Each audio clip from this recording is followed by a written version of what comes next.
श्री कृष्ण ने खुद कहा था कि मैं कुरुक्षेत्र में शस्त्र नहीं उठाऊंगा। फिर रथ का पहिया लेकर भीष्म पितामह की तरफ क्यों दौड़े?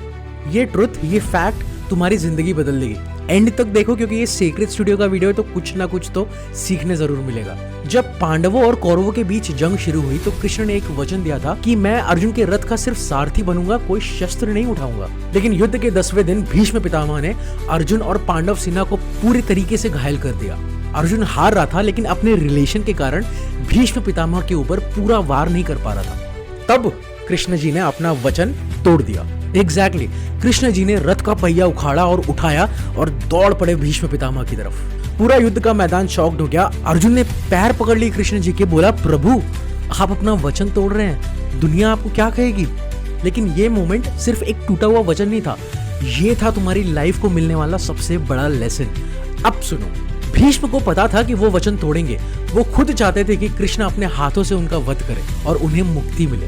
अब समझो असली बात, कृष्ण जी ने वचन इसलिए तोड़ा क्योंकि वचन से बड़ा धर्म होता है। अगर आपका प्रॉमिस, आपका वचन गलत काम को सपोर्ट कर रहा है ना, तो गलत वचन को तोड़ना ही सबसे बड़ा धर्म है। सोचो, अपनी लाइफ से रिलेट करो। तुम किसी टॉक्सिक रिलेशनशिप में रह रहे हो या फिर गलत जॉब में फंसने का प्रॉमिस कर दिया है, तो क्या उस प्रॉमिस के चक्कर में जिंदगी बर्बाद कर दोगे?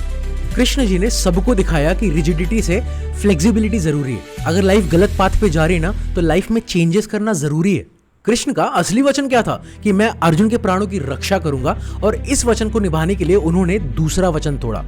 यह है प्रायोरिटाइजेशन। लाइफ में सब कुछ इक्वल नहीं होता है। तुमने इसको वचन दिया है, तुमने उसको वचन दिया है। प्रायोरिटी किस चीज की है ये पता लगाना तुम्हारा काम है। अगर कोई चीज प्रायोरिटी पे ज्यादा है ना, तो उसके लिए दूसरे वचन तोड़ना ही धर्म है। तो आज से सीखो कृष्ण से। अगर सिचुएशन बदल गई है ना, तो स्ट्रेटेजी को भी बदलो।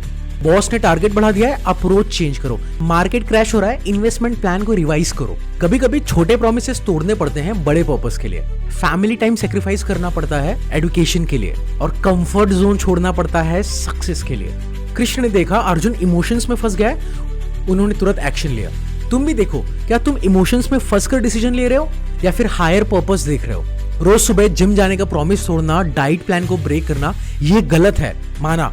लेकिन टॉक्सिक फ्रेंड को छोड़ देना जो तुम्हारा टाइम वेस्ट कर रहे हैं, उनसे दूर हट जाना, ये सही है। डिफरेंस समझ रहे हो? कृष्ण ने हमें सिखाया be flexible not fragile, be committed to the goal not to the path.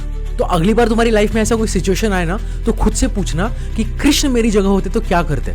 अगर ये वीडियो पसंद आया ना, तो लाइक करो, शेयर करो। इसके आगे तुम्हें सब पता है, कमेंट्स में लिखो अपनी प्रॉब्लम्स को और सोल्यूशन एक दूसरे के साथ शेयर करो।